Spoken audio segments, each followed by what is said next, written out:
আমার এখানে কমে যাবো যখন আমি চাপড়া দিয়ে মালচিং করে দেবো। ঠিক আছে, জল ধারণ ক্ষমতা বাড়বো, জলটা শুকিয়ে যেত না। অনেকদিন ধরে এই জলটা আপনার গাছের গোড়াতে জলটা থাকবো, তাহলে গাছ সুস্থ সবল থাকবো। ঠিক আছে, এরপরে কেঁচু আছে, আমরা কেঁচুয়া কর, হ্যাঁ, এগুলো কিটা করবো, টানেলের সৃষ্টি করবো। হ্যাঁ, যত সুরঙ্গের সৃষ্টি করবো, এত ওই সুরঙ্গ দিয়ে হাওয়া চলাচল করতে থাকবো।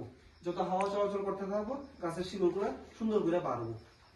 ঠিক আছে, তো এই হচ্ছে প্রাকৃতিক চাষবাস আমরা কিভাবে করবো, এবং প্রাকৃতিক চাষবাসের মাধ্যমে আমাদের যে জমিটা আছে, জমির স্বাস্থ্য কিভাবে বজায় রাখবো, এবং উৎপাদিত যে ফসল থাকবো এটার উৎপাদনও বাড়ানো, এবং ফসলটা থাকবো রাসায়নিক মুক্ত।